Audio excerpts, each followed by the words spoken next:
like a pupae, larva coming from its cocoon, from a caterpillar to a butterfly. We're going to fly tonight. I'll start off.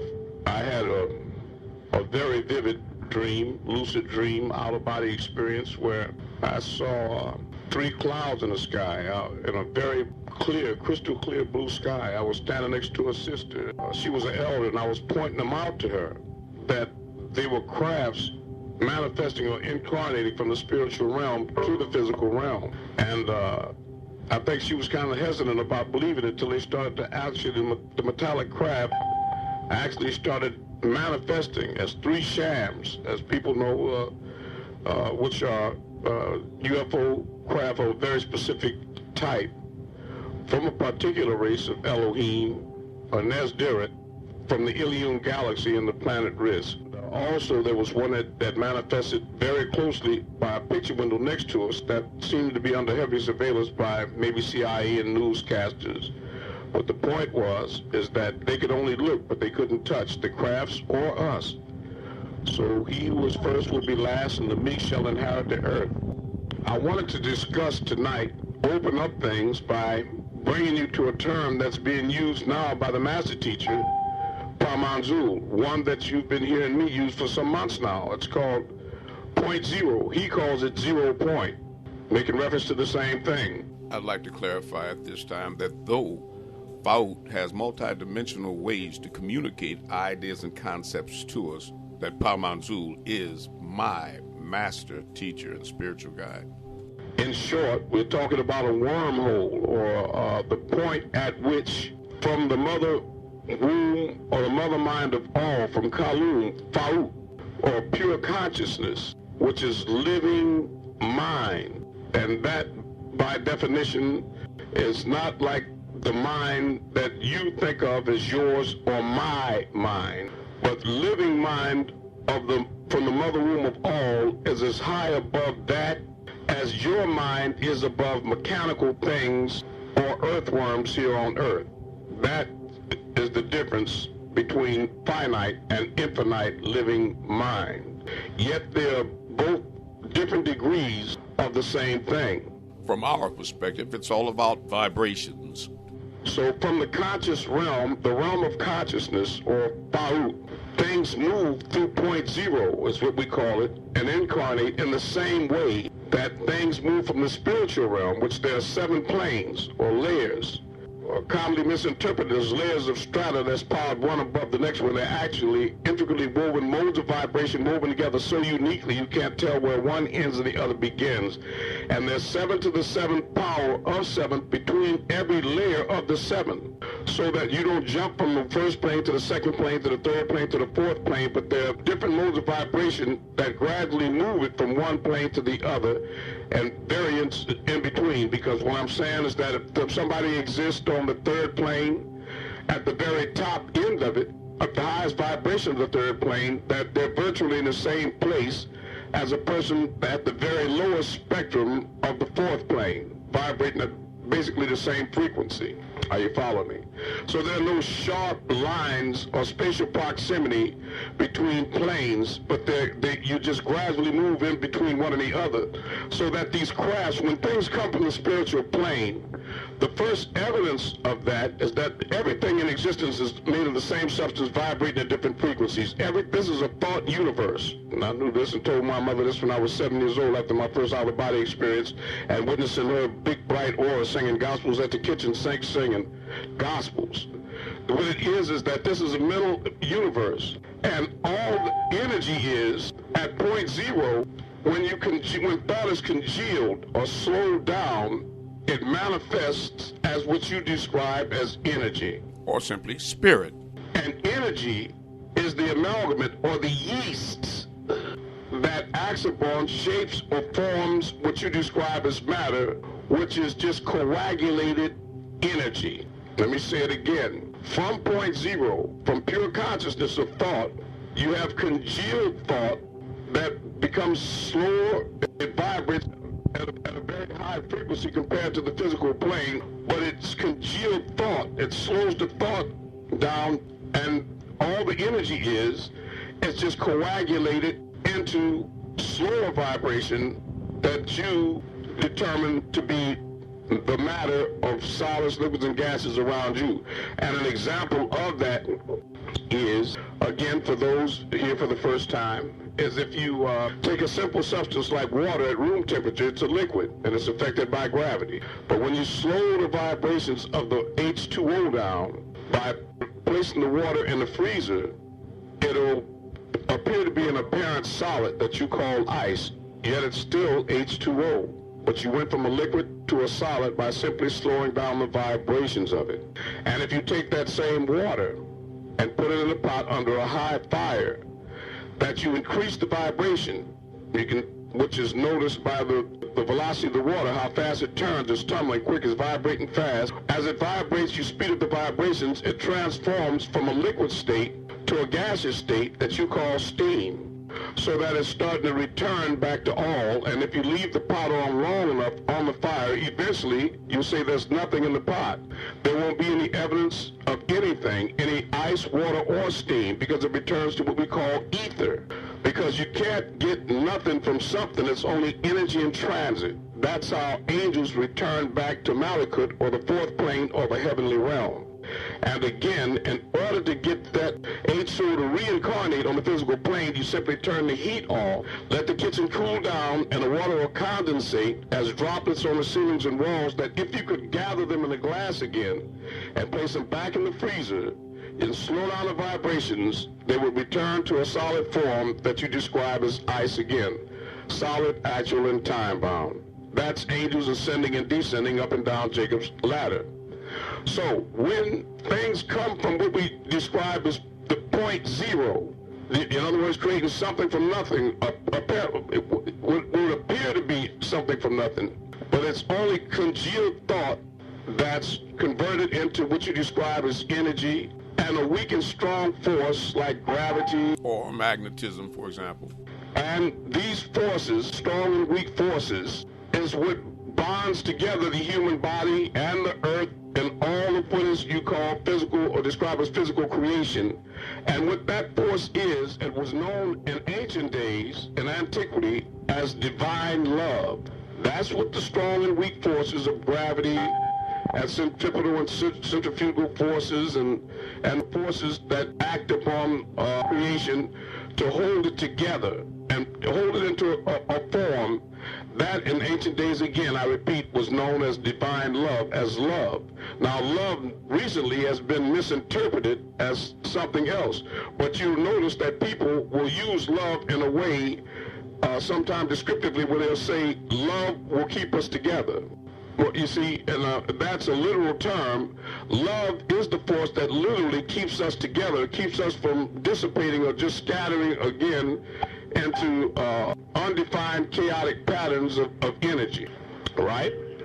All right. Now, so when something comes from point zero and then it congeals down to energy, which coagulates down into matter, the first signs of it coming from the spiritual realm to the physical realm, or from energy down to the material realm, would be a gaseous state, like a steam.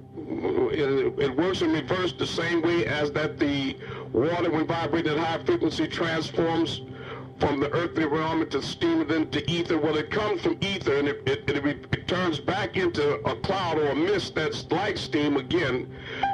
So that's why many mystery ships or UFOs appear to come out of clouds. Because many of them are not only interplanetary, but also interdimensional crafts. And you see many times aberrations or specters or people that have crossed over, and your grandmother comes to the foot of your bed and she seems to be in a mist or a cloud, and they call that a ghost or a specter, you see, because it has that spiritual etheric essence about it.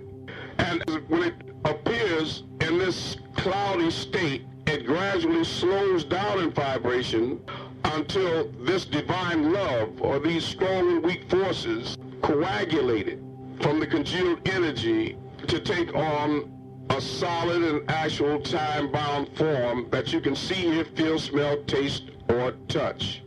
And we call that matter. All right? Have you ever simply thought someone up and then they disappeared? Now, The thing about it is that when you're on the path of transformation to evolve from a human being back to a supreme being, because you fell a long way, is that you have to remember that when you used to reside on the ether planes or in the heavens or in Malachi, when you drop down here to this realm, it's because you thought man had more. You slowed down in vibrations and chose your parents and incarnated through their genetics into a carnal or physical form. And you manifested as a baby that was carried by your mother for a 9-month term, but the soul or the higher aspect of you, or higher consciousness, or the spark of divinity of you was placed in your mother and father 3 months before they actually came together and or had a sexual experience physically, any physical contact. And that divine spark was placed 3 months in advance inside. That's why your birthday is calibrated by every 12 months instead of every 9 months. Because that's something that they know. Now, this class tonight, I want to dedicate this to the people that have been very serious about getting back in contact with their higher self and letting your greater mind come forward and to try to reactivate your third eye, your pineal gland, and the divinity within you, so that you can become more in control of creating your own reality, because you are creating your own reality whether you know it or not. It's just that you create a negative reality by default because you don't know that it's coming from you. So man also created God in his image and likeness, not the reverse. You follow me?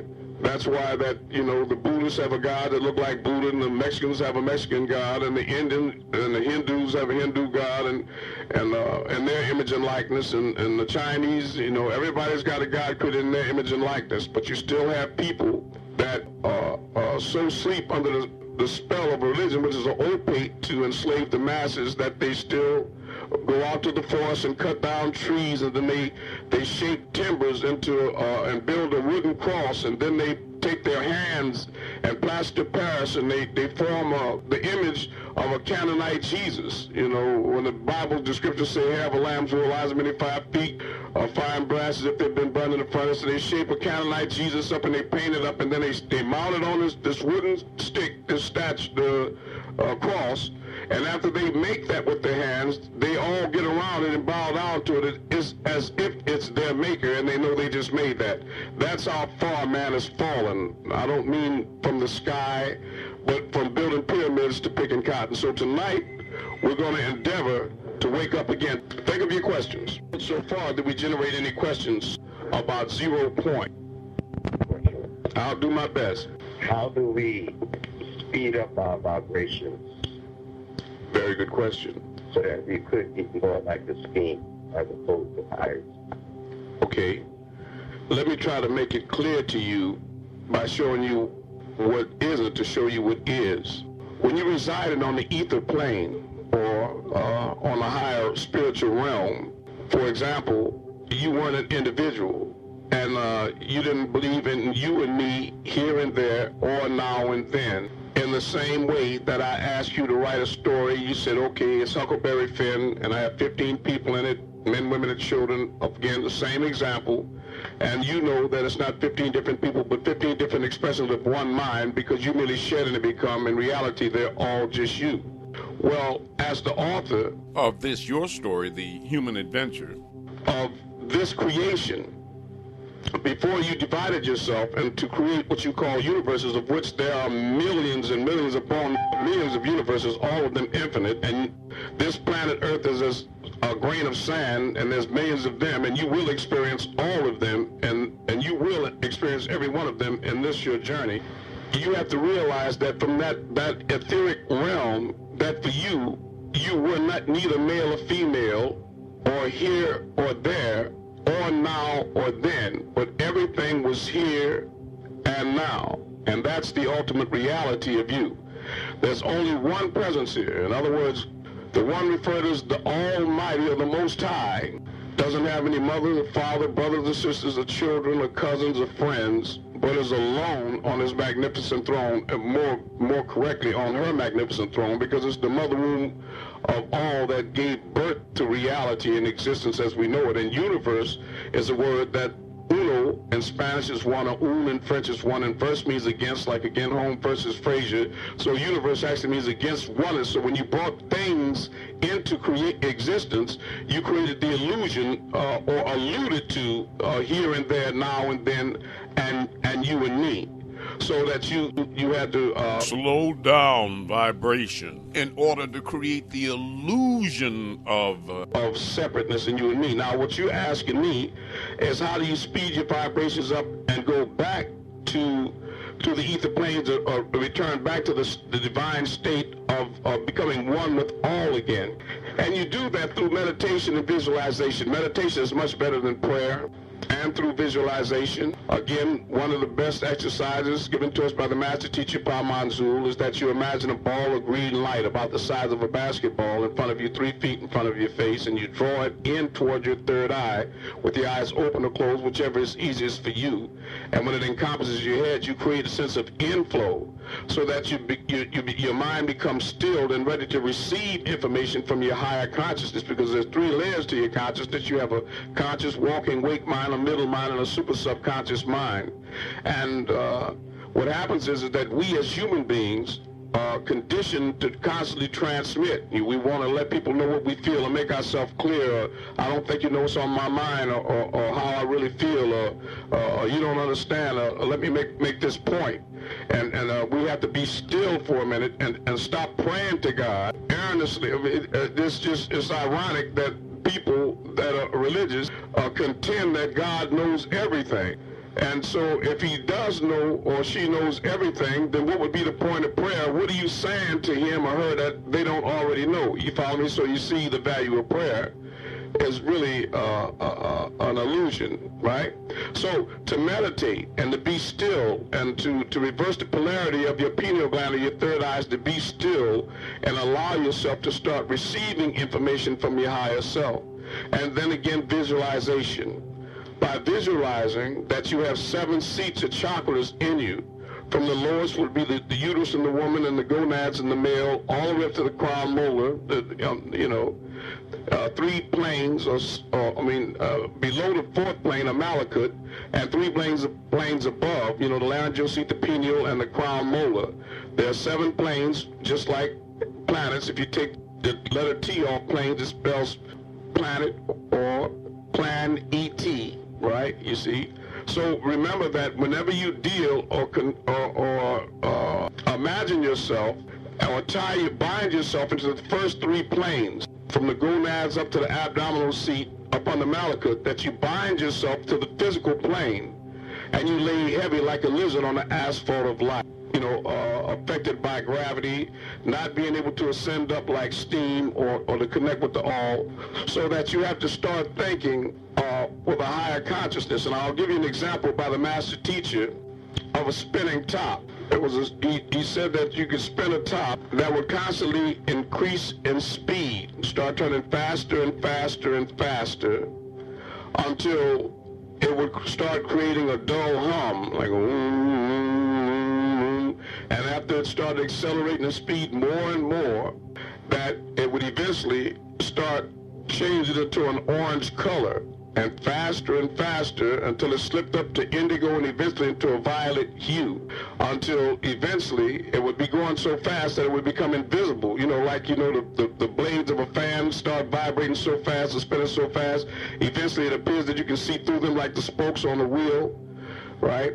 And so it would become, the faster it vibrates or turns, it would become invisible. Then it would start to cast off heat, and then eventually you would hear no more sound at all, and eventually it would mount up with such a velocity or rate of rotation, RPMs, that you wouldn't hear any sound, see any light at all. And even the subatomic particles, the electrons and neutrons and protons, and smaller than that, the quarks and charm and neutrino, would eventually start breaking down and disintegrating until it mounted back up into an etheric form, until it transformed totally back into one with all. And from that vantage point, and from that place, or point 0, it could itself begin to create. I hope that this discussion has been instrumental in helping us try to rationalize how we come from pure consciousness and incarnated into physical beings and what appears to be a physical realm,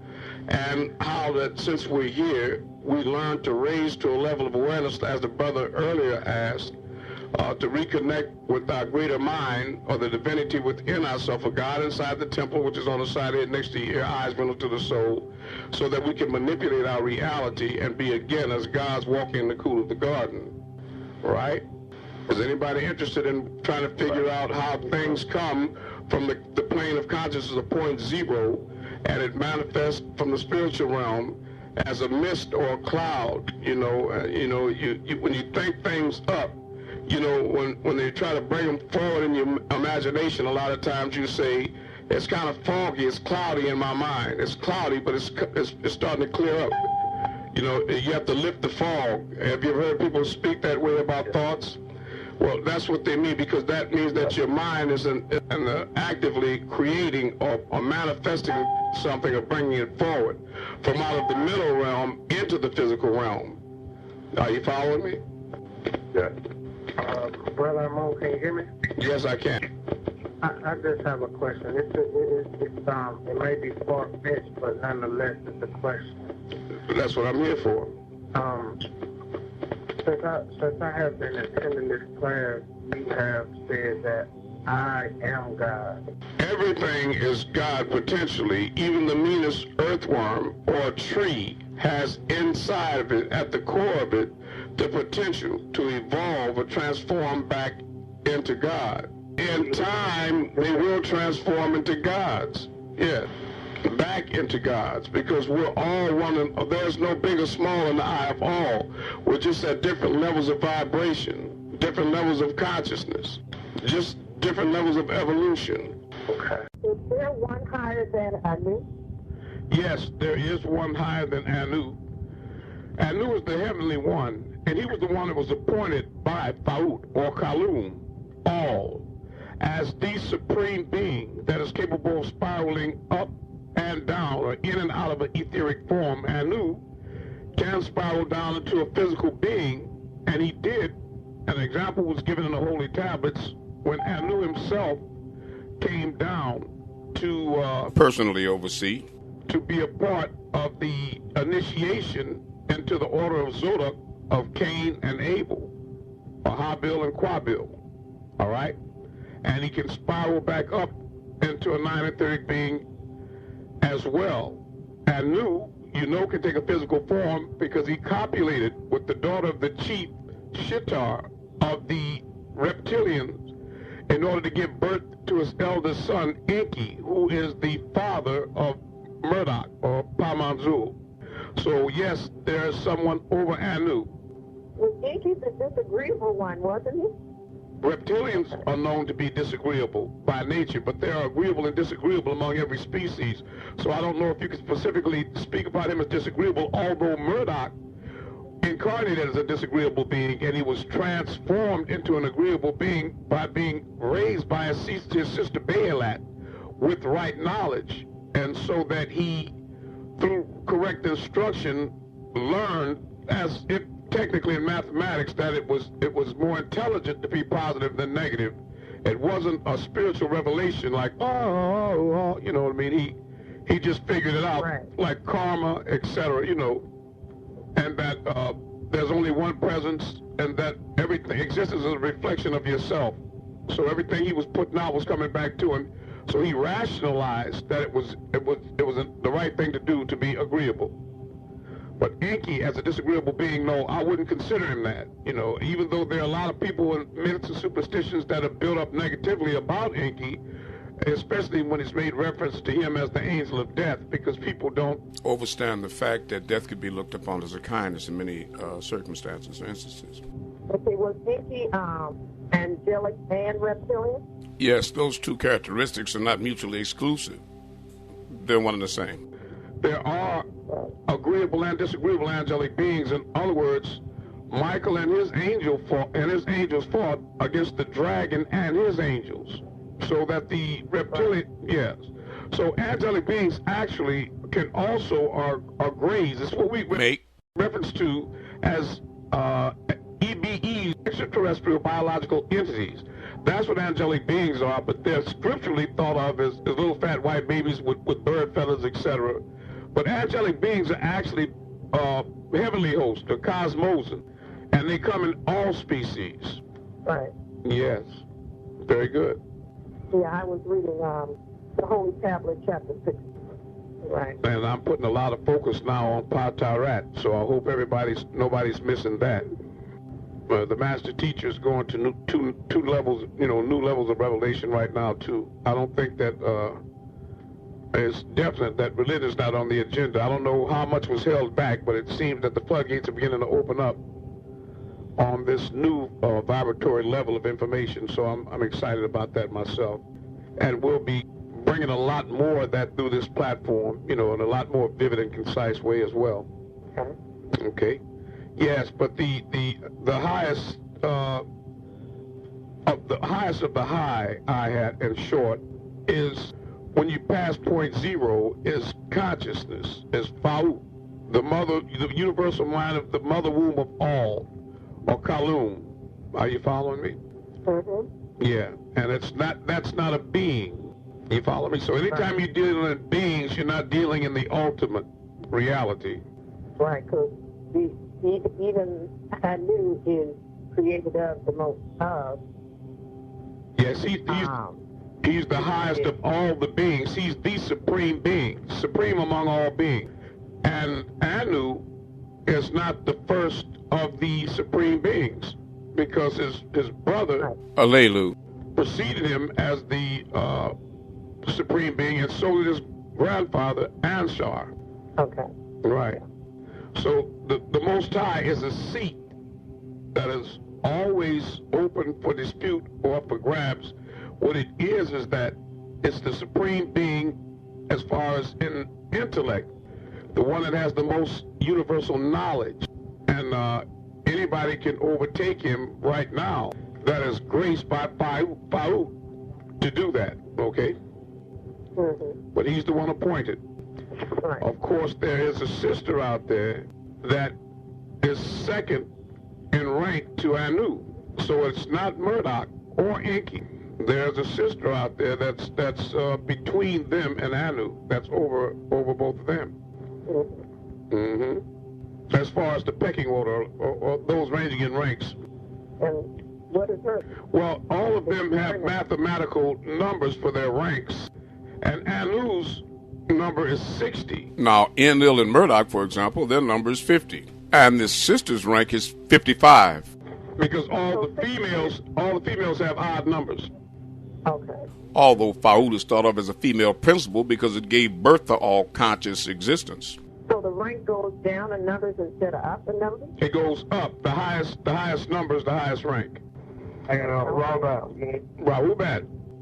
And what is it when it's like you can't tell your dream from a dream world from this world? It's like, I be like, sometimes be like, I can't tell it's a dream world where I be thinking it's like, I don't know if it's a dream or something that I go to or this world. I be thinking back, I be like, did I dream that or did I actually do it in the physical? I wonder what that is. What that is evidence of the waking of the genie in the bottle, or the sleeping giant inside of you, the multi-dimensional reality of yourself, or your expanded self, your expanded consciousness. When you're thinking of yourself, it's not just this body, and you realize that you're all, inclusive of all beings. And so when you're in these different, what you just described as dreams, a lot of times you see people and places that you've never experienced in this present reality. Am I right? Yeah. Uh-huh. Well, that's an alternate or alternative aspect of Michael. Mike Radford. There, another aspect of your oversoul, another personification of your same personage, because the thing that, like I said, is most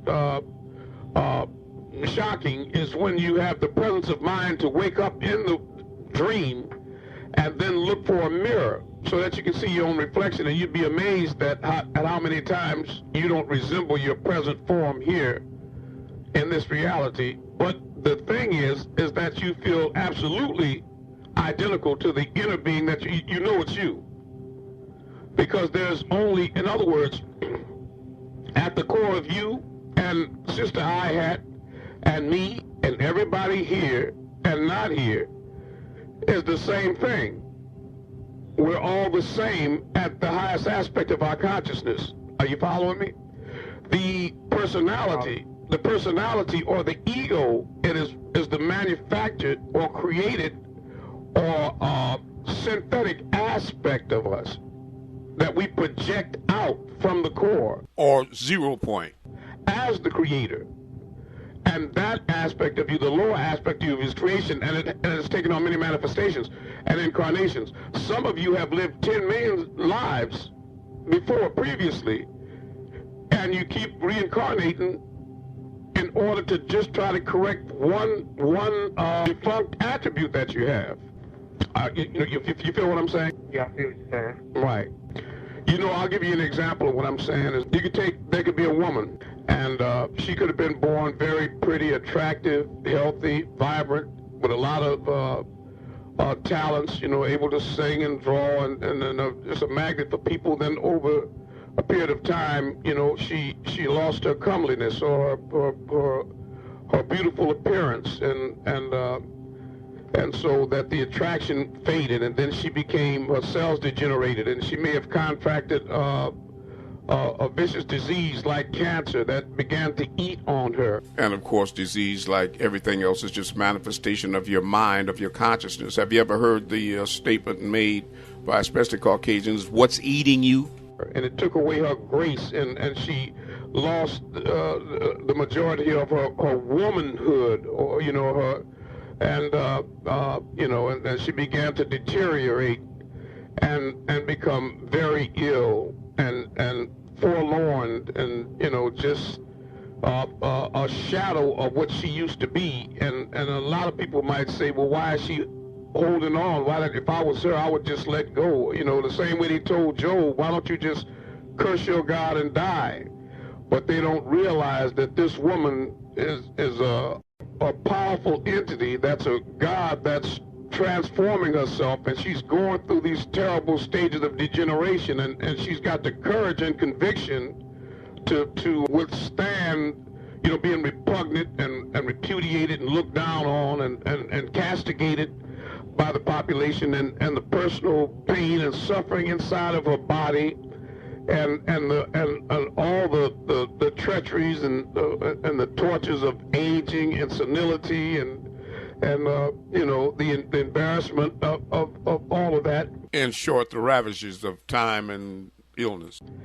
And the loss of all of her paramours, where her lovers, where at one time her bed was filled with men because of her grace and beauty and their allure to her, but now only if she has gold they'll be there because they're attracted by the money, so the point is that what she's enduring, the average person doesn't have the conviction or strength of conviction to persevere through. She's showing courage, and to me, I can see her as a beautiful entity, as a god, and not as a crippled, deformed woman or person, you see, because I'm looking at her spirit, and that she will reincarnate as something brilliant and transformative and shiny and elevated. You follow me? Whereas that you find people that are incarnating over and over again into these perfected forms of radiant beauty, men and women, and they choose these parents that are rich, that just lord over them and look out for their every need, and they never suffer from illness, and so that they don't have the ability to have compassion for a wingless butterfly, or to be able to sympathize with a drunkard on the street that lost his or her way, or a crack addict teenage girl, and they don't understand, and they're turned off by people in wheelchairs, or with anybody with one eye out or something. They turn away, and they want to regurgitate, they want to throw up or upheave. It's just disgusting to them. They the thought of death, they even shrivel or shrink away from people. When they drive past cemeteries, they turn the music up and turn it. I mean, it's this, they don't, anything, you follow me? And so what happens is they go through life like this, in this superficial bubble, you know what I mean? they don't know what it means. That they don't really realize that they're feeding their body in their shell, and they live in beautiful homes, but that there's no lights on inside. That is empty. It's just a shell in the face. And so they reincarnate over and over again with no growth at all, because they don't have the constitution, the will, and the inner integrity, and the perseverance and all the courage of this woman that I described previous to that. Are you following me? That chose to take a stand now, because you can do this in 10 million lifetimes, or somebody can make up their mind and put their foot down and decide to grind it out in one lifetime and correct all of their faults right now, and then ascend to ascended master, the status of a master, and never taste death again, and walk among the gods. You know, there are many of them that you pass by in life that you see that have the power to transform substances and do all of it, but they don't interfere in the lives of men or women, and they're very humble, extremely humble, to the point of timidity, but they're all powerful and capable of everything. And these beings, they have they look at you with a calm and an overstanding. Sometimes there are men and women that you pass on the street that are 700 and 800 years old, but you don't know it, and they're not braggarts or egomaniacs, and they just gracefully, pass by, making their contributions to try to uplift society in quiet and dignified ways, like maybe emailing the cure for a certain treacherous disease, or dropping books and then signing off as under a surname, giving out knowledge, or incarnating through another being, like Yanun through Dr. Malachi Z. York, in order to lure a wing of mercy to a backward civilization, in order to try to, throw some light in blind corners and bring us out of this grinding misery and up out of this muck and mire.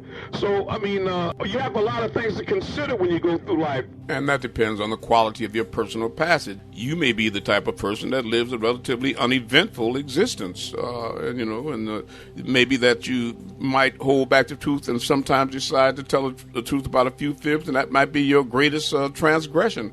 While other people, and we would call you like a pansy, a flower would describe you like that, but there are other people that live their life out to the fullest. They take the veils off, and they feel the full extent of evil, and they don't hold back anything. And these people build a virtue, and they live surrounded by a forest of meat-eating, flesh-eating plants, of their own creation, and they confront and look their demons right in the eye. I mean, these people ultimately are very powerful people, and you can feel it when you're in their presence, because they have quite a bit to overcome, and when they eventually do, their light shines very bright.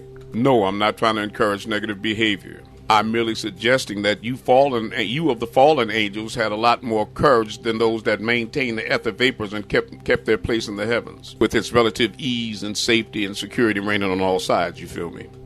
But most people are focused on what? Their body. They look at, they're veiled by their seven, senses, that are well, see, hear, feel, smell, taste, and touch, the face, the nose, the eyes, the ears, again, the mouth, everything situated in that one spot strategically right there. That that they've created this artificial environment, and they veil themselves from everything that's not part of their past experiences or part of their memory or learning, so that if a supreme being stands in front of them like an Atum Ray or a Pamanzul, and you can see his light shining and bright as the sun, if your third eye is open, a lot of them, they stand in front of him, but that aspect of them is veiled, and all they see is a well-dressed man.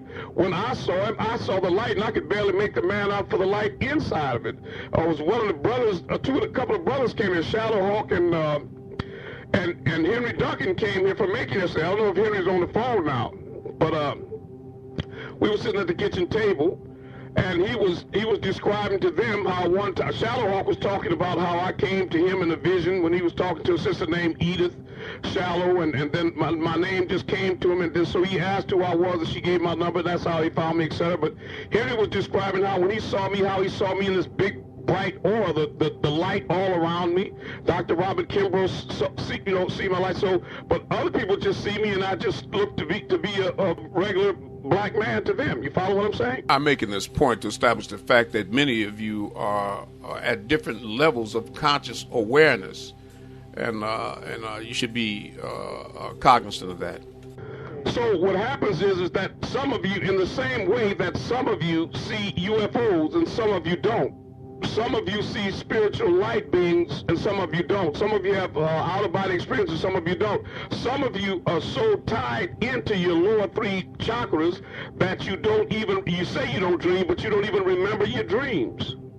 Because you've convinced yourself that the only reality is this one here that's tangible, that you can see here, that's solid, actual, and time-bound, that you can see here, feel, smell, taste, and touch. And anything outside of that is outside the realm of possibility. And you, like those Indians on the shores of America when the three ships pulled up, could see the men rowing in on boats that resembled canoes, but they were completely oblivious to the fact that they were three large sail-masted ships out there in the water, because that wasn't part of their experience. So it was the same to them, not being able to see that. It was veiled from them because it wasn't part of their experience, in the same way that some people can see extraterrestrial craft and others can't, and when they're in front of both of them at the same time. Are you following me?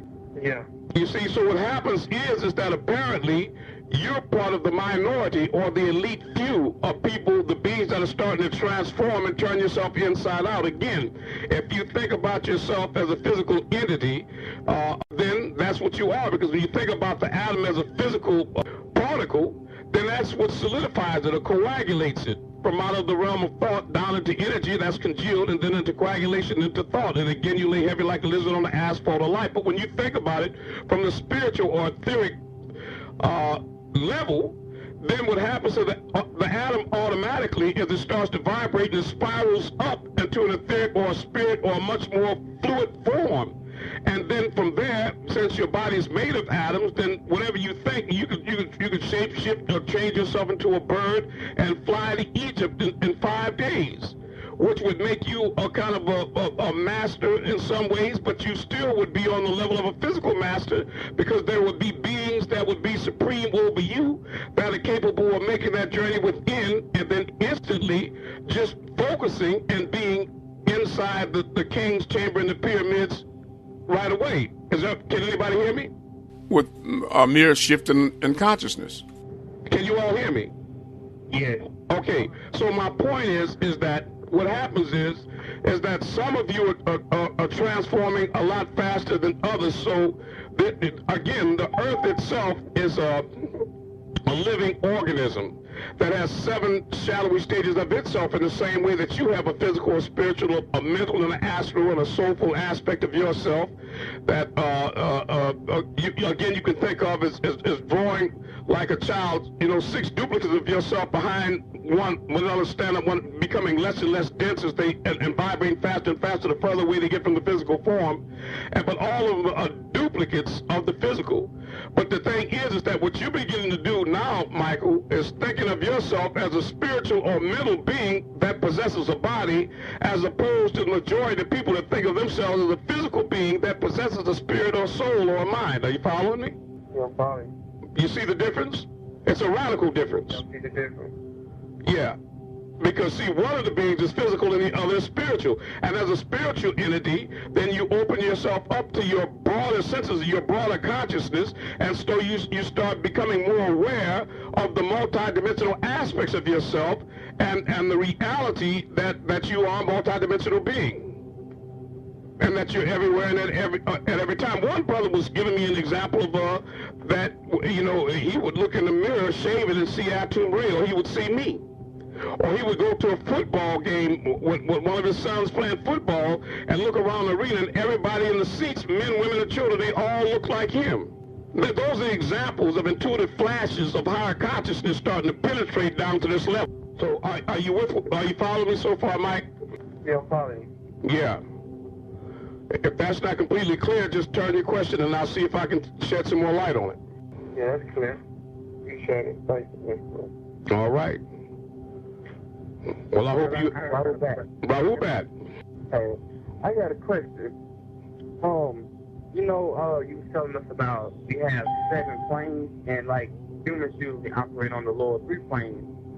So after we leave this body form, when we move to the next life, do we still learn, even if we didn't make it to point 0 or to the 7th plane, do we still learn to get to that point after we leave this physical life? Do we learn to get to what point? To point 0? Yeah, back to point 0. If we hadn't made it there before we left this physical life.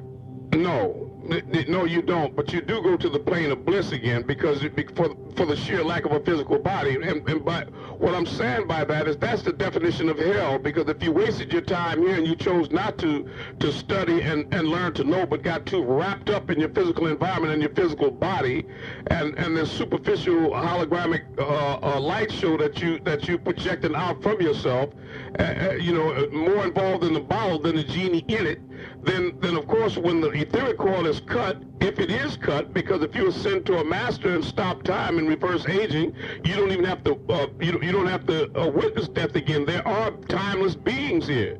There are men and women on earth that I have to remind you that are walking this planet that don't die simply because one of the things that they've never experienced before is a timeless life, and they've reached the level of consciousness where they're capable of that, and they're enjoying that experience right now, a timeless life.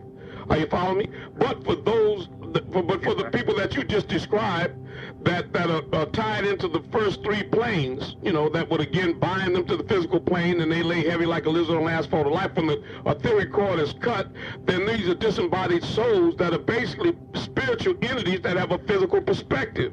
And what happens is that a lot of times you find them, and these spiritual masters that I'm speaking about, these elevated men and women that I'm speaking about, can walk out on their front porch on any day and see walking up and down the street these sad, grotesque figures shuffling their feet of men, women, and children, looking down at the ground, wandering aimlessly on their contumacy because they're completely lost and don't have a clue of where they're at, because what it is that they keep returning over and over to the grave, to that body, and to their houses until after a century it doesn't exist anymore, and with more passage of time they don't even have their drunk friends to go to anymore because they passed on, and they're completely lost. They lose touch with everything around them, and they don't even know where they are and how to come back from it. Now try to visualize men and women lined up at the entrance of a well-known light club, and above them, only seen by the spiritual single eye of a master, you see hanging upside down on power lines and tree limbs, grotesque, disfigured forms of spiritual aberrations that drop down on them like ticks on deers as they pass under them,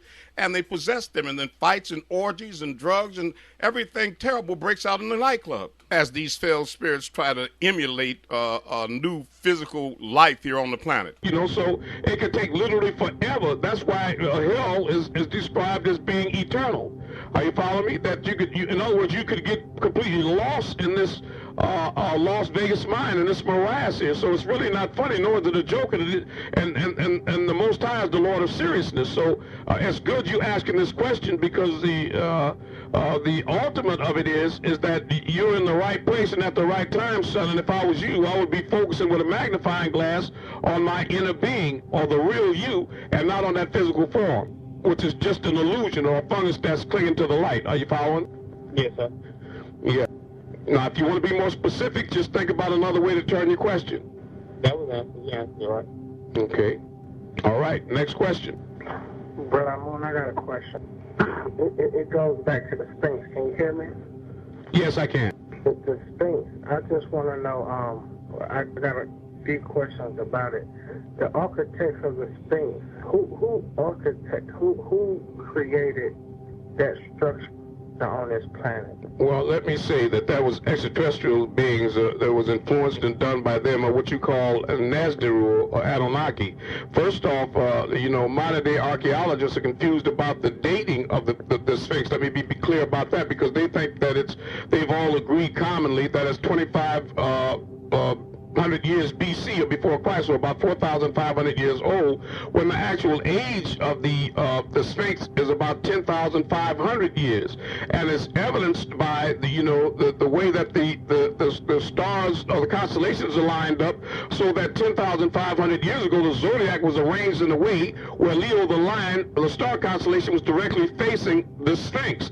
And at the same time, when you look at the erosion of the Sphinx, and by the way, the pyramids are was 17 million years old. Let me say it again. I want you to hear that figure, 17 million years old. Now, as far as the Sphinx, when people are seriously looking for scientific answers and not just simply looking for ways to agree with their information or their scriptures, or but looking for the truth, they've discovered that because of the erosion of the stone and the composition of the limestone, that they knew they can estimate just about how much rainfall it took, and the erosion is done by rain, by the way, not by blowing sand. So I want everybody to be clear about that, so they know the difference. Archaeologists, people that work with the elements, etc., and stonemasons and specialists of every technical ability, they've analyzed it, and they've drawn the ultimate 100% conclusion that the erosion of the Sphinx was brought about by heavy downpours of rain, so that they know that in the cycles of the earth, that 10,500 years ago, that part of the earth was actually a luxurious garden, and it was a tropical rainforest at that time, and that in order for that amount of erosion to take place, they know that it would have to be a minimum of 10,500 years old. That's the first thing that I'd like to tell you about the Sphinx. Also, we know that the Sphinx is, according to the Vatican, is a storehouse and bottom chambers that have text or archives of all the information of the ages that were placed there by the Nesdiru, and also that it's a symbol, of people that reach a certain ascended masses that reach a certain level of what we call the 4 by 2 by 3. That's the mystery of the Sphinx, meaning that you're born on all fours as a baby, and then when you grow up into adulthood, you walk on 2, but when you ascend to the level of a spiritual master, you walk on 3 because you attain the Ma'arab, or the staff that you walk, and that's the third imprint that you see with the 2 feet. Footprints in the sand, you see that, and the mark of the Ma'arab, or that staff that's shaped like a shepherd's rod or hook, which is upside down, or the inverse of the letter lam with the numerical value in the Arabic or Hebrew language, okay? But the short answer is that the Sphinx, like the pyramids and even the Atom Project itself, is a result of extraterrestrial influence, in this case in Egypt, specifically the Nesdiru, akin to the technological marvels in the area of Sumer that were done by the Anunnaki. Now, if there's anything else you'd like to know about the Sphinx, try to be more definitive about it, and if not, I hope I answered your question. Well, yeah. Ramesses is commonly thought to be the architect of the Sphinx and the pyramids, but he was not. Ramesses, a very, very popular pharaoh in ancient days, in antiquity, was one that undertook the project of the refurbishment or the repair or to renovate the complex. Are you following me? And the Sphinx. However, I think it important to inject at this time the fact that through a letter that was written to me by the master teacher that showed that the DNA contributions to the Egyptians came from 4 star constellations, from Orion, Sirius, and on the right from the Pleiades and from the Draco constellation, which is proven to be a fact by modern-day archaeologists that discovered that in one family lineage, such as Akhenaten, and of course Ramesses, his lineage that with Tutut Amun, and when they analyzed the mummies, that they found out to their amazement that there were scales, reptilian-type scales, on the back of their neck. Just one thing I wanted to point out. So it definitely wasn't the work of naked savages with bones in their nose going ooh booga, right? Okay. So, the Nesdiru, son, the Anunnaki, okay. star people. So and Napoleon was the one who shot the nose off the Sphinx. It's commonly said that Napoleon went there, and that when he found out, because he had quite an ego for a little man, and that of a European descent, that when he found out, he was shocked, just like many other Europeans when he went there, because of the way that they were brought up and raised, and the common knowledge of the day, that when he looked at all the edifices or the statues and the portraits on the murals of the walls of the pyramids, that they were all clearly Nubian, but that they had kinky hair and very large eyes, brown skin, extremely large nostrils, thick lips, and they were Nubian, African in appearance. And so what they did is they went about scraping off many of the Nubians and painting them to a lighter color, and they would disfigure or maim a lot of the statues by blowing off the lips and the negroid nose, so that you couldn't discern the nationality of it. And the Sphinx was one example of that. Yes, they did it with a cannon, with cannon projectiles. In fact, at a very precise trajectory. Right. Okay, so the architects of the Sphinx, what do you think they was trying to tell this society? I mean, a person who, like awakening right now, that look at that monument. Okay. Here on it with a lion. There's a multiplicity of information that was communicated through the Sphinx, just like through the pyramids. First off, they were trying to tell you that there was a genome project here, Adama project, where they were combining men and animals, such as the monitor and the Centaur, whose skeletal remains are being unearthed now as we speak. Check out the Gilgamesh epics and the story of Enkidu and the Holy Tablets, for example. And Lulu Amilu and the Homo erectus breeding, the primates, which is actually primates. As two words, primates. That they took the ovum of the ape woman, placed them in the womb of Mother Neti to create the atom, ultimately, the Adama project. And also communicating the fact that they were leaving the message for people to know that they were extraterrestrial race that came here and biologically seeded this planet, and they left evidence for those that are reaching the conscious level to be able to read the signs, such as the fact that I told you that the Sphinx now at 10,000 years, when you look at the galactic clock or the zodiac, you can see the way the constellations rotate, that in 10,005, precisely when Leo, the lion, the constellation of the lion, which is the dominant character in the Sphinx, was facing the Sphinx. And that when you look at it, that the pyramids on Giza on a 19.5 grid, just like the five-sided pyramids on the plains of Sidonia on Mars on a 19.5 grid, it's impossible for that to be a coincidence, and that the ones on Mars and on Sidonia and on the Giza Plateau, the three are lined up with the three stars in the belt of Orion, denoting to you where the people that built it came from specifically. Are you following me? But the most important thing is when you look at the pyramid complexes and all the intricate technology that went into them. For example, you got shafts that go in at like 90-degree angles and 45-degree angles on the north and the south slope of the Great Pyramid at Giza, and then it goes all the way into the king. And then one penetrates into the queen's chamber at a very precise angle, that when rotating at a solstice at a particular time, the star Sirius, which is just a pinpoint in the heavens, that whole pyramid and the earth happens to, I don't know if you know about a master clockmaker, but when the precision it would take in order to arrange for a shaft to be 8 inches by 8 inches, and a horizontal box or square box shaft to go straight down through pure granite stone for thousands and thousands of feet at a precise angle, so that at a specific time that it lines up with a pinpointed star Sirius from out of the Orion constellation, or Sirius or the Orion constellation, and that starlight beams straight down through the shaft and hits a wall in the inner chamber of the king or queen's chamber that has certain inscriptions that tell you about who they are and where they came from. I'm saying things like that they left as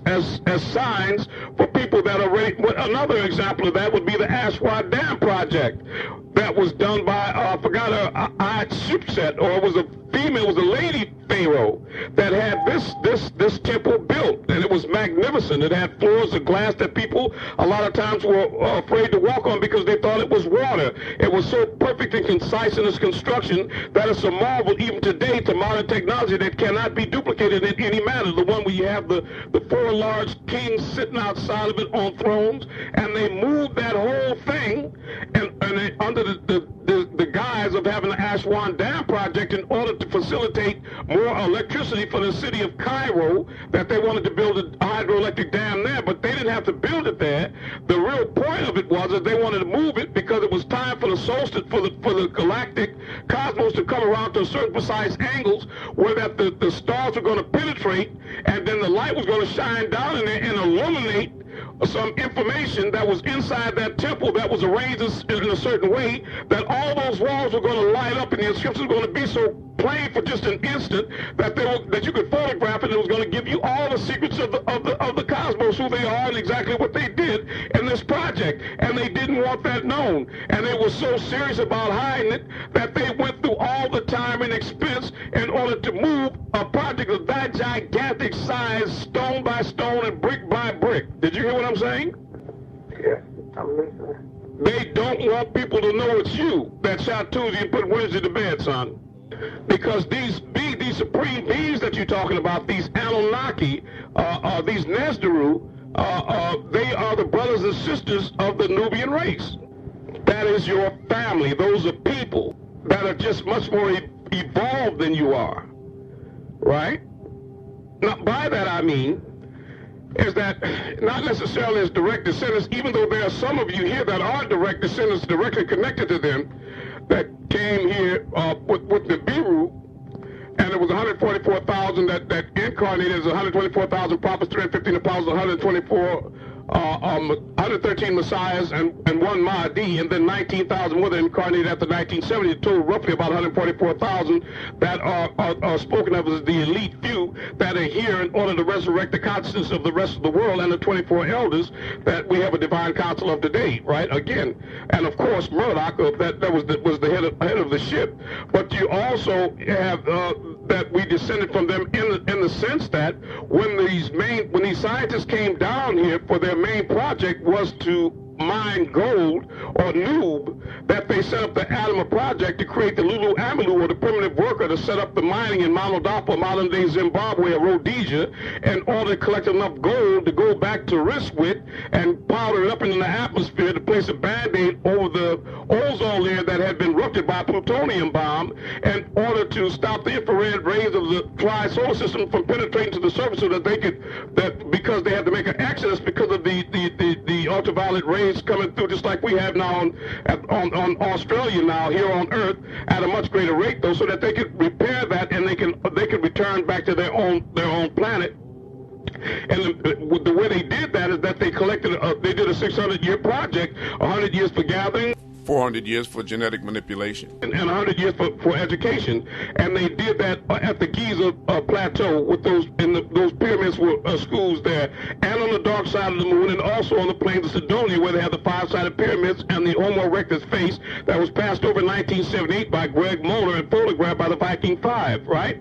So that what they did is they selected the species of what they call primate, and they used that genetic hanger to put their DNA or their sharu into, to create beings in their image and likeness with their DNA, as the Bible opens up saying in Genesis, in the plural and not the singular sense, let us create man in our image and in our likeness, speaking of a plurality, or that the sons of God came down and saw the daughters of men, and they went in unto them, and they gave birth to men of renown. There were giants in the earth in those days, still speaking in the plural sense. So what it is that we're their descendants, in that we have coursing through our veins and through our bones, we have the blood and the DNA of the Anunnaki, the Nesdaru, in us.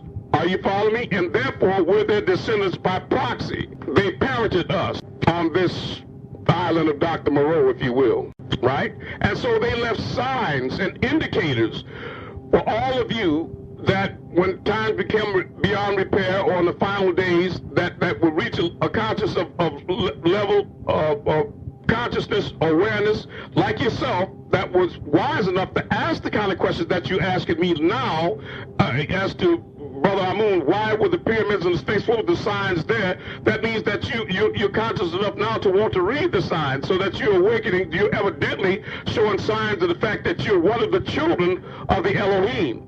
And it's in your DNA in order to be able to situate yourself intellectually to ask those kind of questions. Because you demand answers. As a God, you're not just content to walk under the sun and feel the warmth of the rays, but you're asking the whys and hows of it. Are you following me? There's something inside of you that's crying.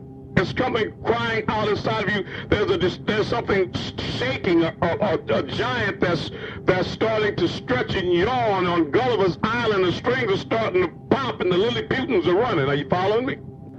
Okay. It's called the resurrection of the elite few, the reawakening of the elite few, the 144,000, right?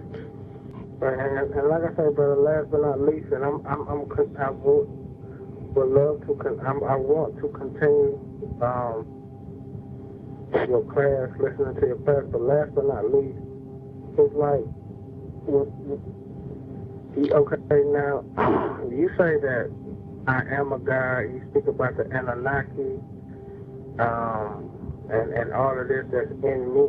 Okay, my question is, what is our, it's in like the Bible or even the Quran, it speaks plural, it say we. What is our purpose here? What are we here for? What am I supposed to do here? Okay, your purpose here, ultimately, it was a simple one. I had a friend named Skeet that used to kick everybody's ass, and I hated to be with him because people didn't want to be around me. Until one day I asked him, I said, man, why you kick everybody's ass? He looked at me, and right in my eyes he said, because I can pick up my goddamn foot. I was looking for something real heavy. You were here originally in order as a wu-nuwaupu, a primitive worker, in order to mine for gold, to be a slave at Malodapa, to dig and mine gold for the Anunnaki, for the supreme beings. But after that, when they had no more purpose for you, they were going to drown you all. But Mother Ninti, one of the head scientists, intervened and lowered a wing of mercy, and out of compassion, she asked the question at the council, isn't it a true fact that they have a lot of our DNA and they're kind of like our children? She gave birth to them out of her womb, and that they had the Sharu of gas stew, one of the shallow canal workers, a very intelligent Anunnaki man, and that they were, basically, they weren't monkeys anymore. It wasn't just Planet of the Apes, but that what they agreed on is that they would wait till a time and a half of the time appointed, or roughly about a 6,000 year, and that over that period of time that they would send in specially groomed spiritual guides like Sananda, the one that you call Yahshua, Jesus, or Mustafa Muhammad Al-Amin, Sallallahu Alaihi Wasallam, peace, blessing, Most High, be a part of Ahmed, and of course the master teacher Paul Manzul, Al-Hadi by Mr. Abdullah Muhammad Al-Mahdi, and Elijah Muhammad, and many others like that, in order to look out and search out for the light, for those specially chosen people that had enough of the DNA from the Nazaru in them, or their divine consciousness. The gene pools have been so disturbed right now that you can't judge a book by its cover, for you soon discover that the insides will truly blow thee out. Point being is that there are entities here that have enough of the consciousness and the spirit and the inner substance of the supreme beings of the Nazaru in order to raise up to a certain vibrational frequency that'll make them capable of being able to rejoin the Galactic Confederation or go back into the Grand Assembly of the Most High and register again, as supreme being and walk among the gods, with full prestige and rank and glory. Are you following me?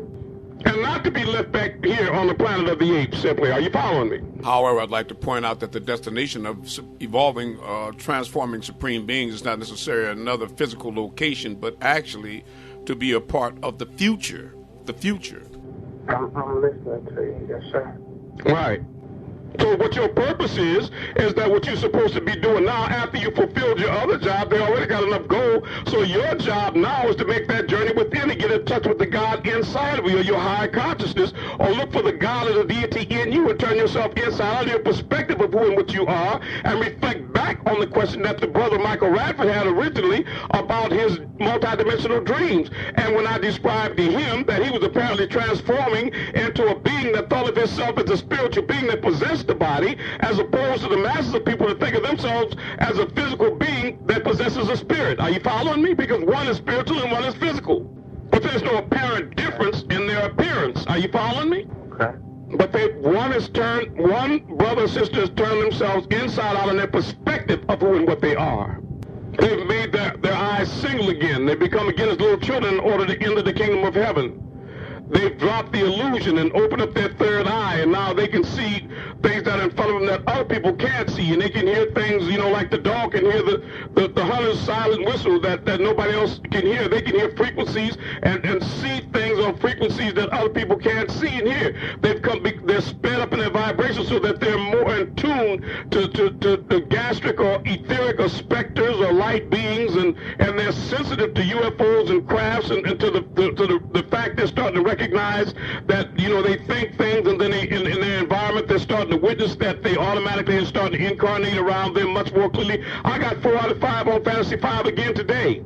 For the 9th time. I just have to figure out what the block is, what's preventing the 5th number. That's all. It's in my own consciousness. I got to get out of my own way, but I can see the numbers. I played 13, 15, 25, 36, 39. It came out 3, 15, 25, 36, 39. You know what I mean? It's really, so I know it's me standing in my way for some reason, you know, but I can do it. I can see the numbers. It's serious.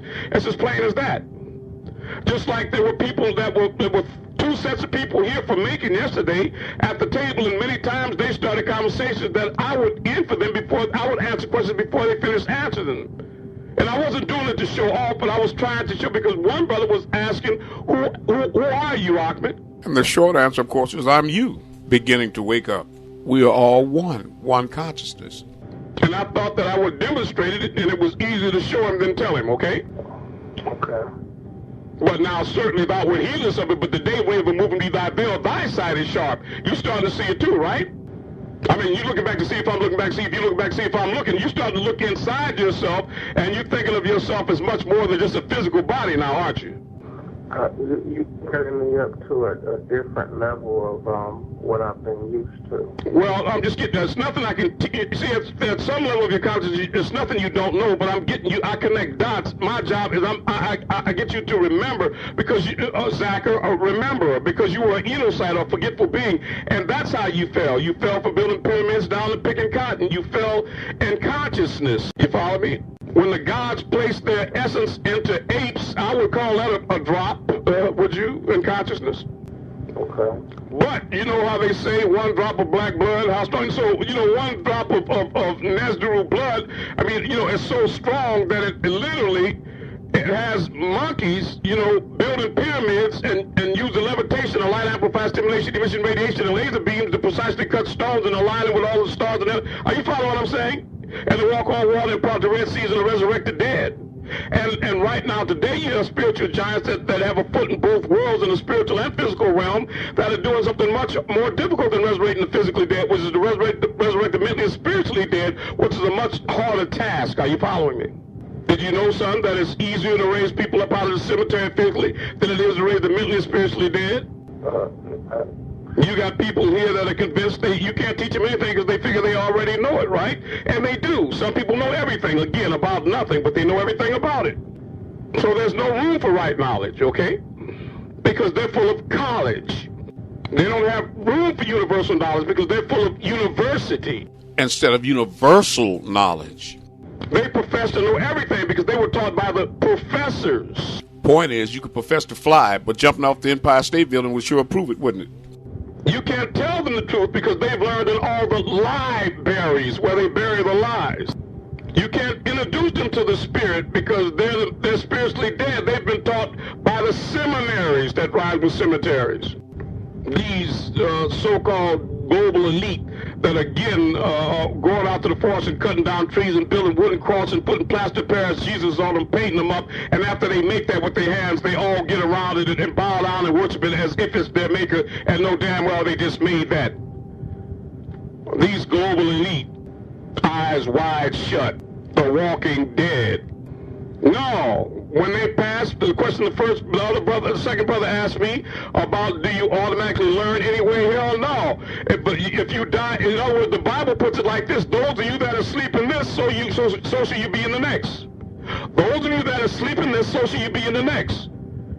If you die dumb, you don't wake up smart. No. Next question. You got a question? I'll do my best. Okay. Whenever you're having or trying to have a out-of-body experience and be conscious of it, in a sense, do you focus on it, or do you just let it flow? Let me say this to make myself perfectly clear right now. I had bad reflections of Nixon right then. Is that all of us inherently have out-of-body experiences every night, because your spirit, which is already evolved, vibrates at a much higher frequency than your physical. You know, are you following me? So that it feels trapped Yes. in the mud of your flesh. So the only reason why your spirit stays in your body while you have a walking, wake mind, or you're physically woke, is because it's grappling with your physical form. As two equally matched warriors grappling for dominance. You know, the silent voice that tells you, don't do this, but your carnal desire says, I got to have that man or that woman anyway, or I need that extra sandwich anyway. Are you following me?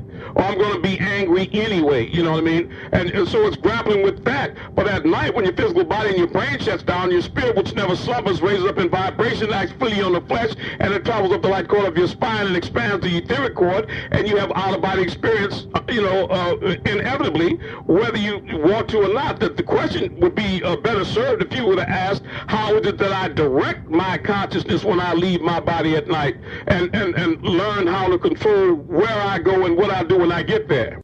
And the answer to that before you ask it, and the answer to that before you ask it, is to continue to get these spiritual packages that you get from me, like the one you just got from me as a donation that I gave to you as a gift, right? The last time I saw you when you drove here from Augusta, what, two nights ago, right?